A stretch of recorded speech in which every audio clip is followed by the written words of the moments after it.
નમસ્કાર વહાલા વિદ્યાર્થી મિત્રો, જ્ઞાન સેતુ કાર્યક્રમ અંતર્ગત ધોરણ 8ના ગુજરાતી વિષયના કદમ 4માં આપ સર્વનું હાર્દિક સ્વાગત છે।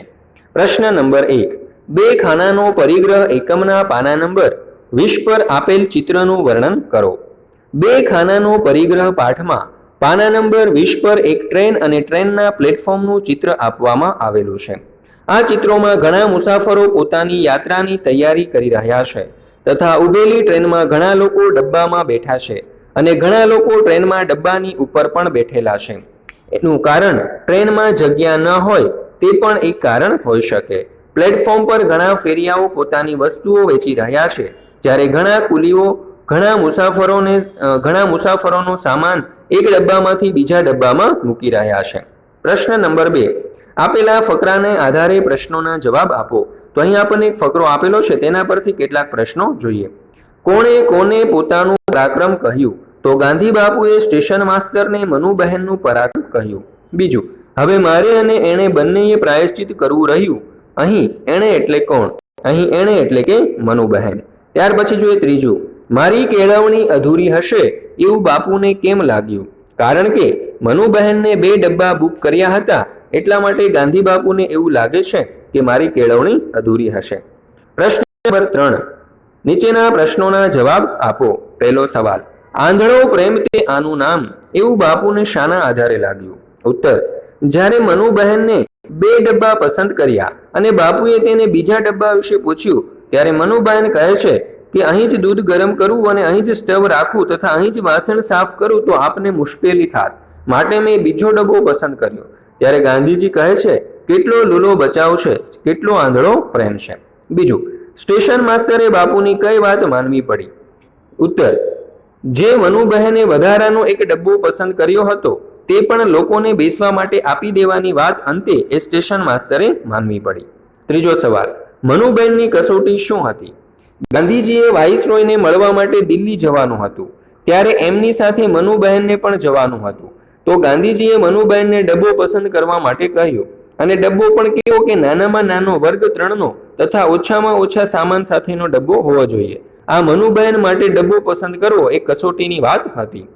પ્રશ્ન નંબર 4, અને એટલે પણ છતાં જેવા સંયોજકનો ઉપયોગ કરી અને એક ફકરો બનાવો। તો જુઓ, એક વખત સ્વર અને તેનો મિત્ર આર્ય ફરવા માટે ગયા। ફરતા ફરતા બપોર થઈ ગઈ એટલે તેઓએ કોઈક જગ્યાએ આરામ કરવાનો વિચાર કર્યો, પણ બપોરનો સમય હોવાના લીધે ખૂબ જ તડકો હતો, એટલે તેમને કોઈ જગ્યાએ આરામ મળે તેવી જગ્યા મળી નહીં। ઘણી શોધખોળ કરવા છતાં પણ ક્યાંય છાંયો મળ્યો નહીં, એટલે તેઓએ તડકામાં થોડો સમય આરામ કરી અને પાછા ફરવાનું શરૂ કર્યું। પ્રશ્ન નંબર 5, તમારે પ્રવાસે જવાનું હોય તો શી તૈયારી કરો? ઉત્તર, જો અમારે પ્રવાસે જવાનું હોય તો ઘણી બધી તૈયારીઓ કરવી પડે। પ્રવાસમાં જરૂરી એવી વસ્તુઓ જેવી કે કપડાં, સૂકો નાસ્તો, પાણીની બોટલ, બુક અને બોલપેન, આવી બધી વસ્તુઓને તૈયાર કરી અને સાથે રાખવી જોઈએ। જો શિયાળાની ઋતુ હોય તો ગરમ કપડાની પણ તૈયારી આપણે રાખવી જોઈએ। પ્રવાસમાં કોઈ જોખમી વસ્તુઓ સાથે લઈ જવી જોઈએ નહીં। આપણા માતા પિતા તથા શિક્ષકોના ફોન નંબરની યાદી પણ આપણી સાથે રાખવી જોઈએ। પ્રશ્ન નંબર 6, બસ અને રેલવેમાં શું ફેર હોય છે, કેમ?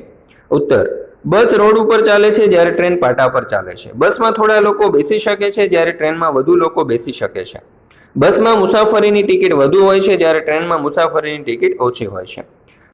ત્યાર પછી ટૂંકા અંતરની મુસાફરી માટે બસ યોગ્ય છે, જ્યારે લાંબા અંતરની મુસાફરી માટે ટ્રેન વધારે ઉપયોગી થાય છે। પ્રશ્ન નંબર 7, ટ્રેન અને બસમાંથી કયું વાહન જે તે સ્થળે ઝડપથી પહોંચાડે, કેમ? ટ્રેન અને બસમાંથી ટ્રેન આપણને જે તે સ્થળે ઝડપથી પહોંચાડે છે, કારણ કે બસને રસ્તા વચ્ચે ટ્રાફિકની મુશ્કેલી નડે છે, જ્યારે ટ્રેનને મોટાભાગે ટ્રાફિક નડતી નથી, એટલે ટ્રેન આપણને જે તે સ્થળે ઝડપથી પહોંચાડી શકે। પ્રશ્ન નંબર 8, ખપ પૂરતું જ વાપરવું જોઈએ, આ વિધાનને તમારા મતે સમજાવો। ઉત્તર, ખપ પૂરતું વાપરવું એટલે કે કરકસર કરવી। કોઈ પણ વસ્તુ જો આપણી પાસે વધારે હોય તો આપણે તેનો બગાડ કરવો જોઈએ નહીં। જો આપણે વસ્તુનો બગાડ કરીશું તો તે વસ્તુ કોઈને કામમાં આવશે નહીં, એટલા માટે ખપ પૂરતું વાપરવું જોઈએ। ઉદાહરણ તરીકે, જો આપણે પાણીનો બગાડ વધારે કરીશું તો ભવિષ્યના સમયમાં આપણને પાણીની અછતનો સામનો કરવો પડશે। ટૂંકમાં જરૂરિયાત પૂરતો જ ઉપયોગ કરવો તેને ખપ પૂરતું વાપરવું કહેવાય। પ્રશ્ન નંબર 9, નીચેના ફકરામાં આપેલ ખાલી જગ્યા કૌંસમાં આપેલ સંયોજક વડે પૂરો। તો જો સંયોજક તરીકે અહીં આપણને અને, કે, એટલે અને તો આપેલું છે, તો મિત્તલ અને મૃદુલા ખાસ બહેનપણીઓ। મિત્તલ ભણવામાં તો હોશિયાર છે, ચિત્રમાં પણ પાવરદી. મૃદુલા ગણિત વિષયમાં હોશિયાર એટલે તેને કોયડા ઉકેલવા બહુ ગમે. મિત્તલને ગણિત કે ચિત્રમાંથી કોઈ એક વિષય પસંદ કરવાનો હોય તો એ ચિત્ર જ પસંદ કરે.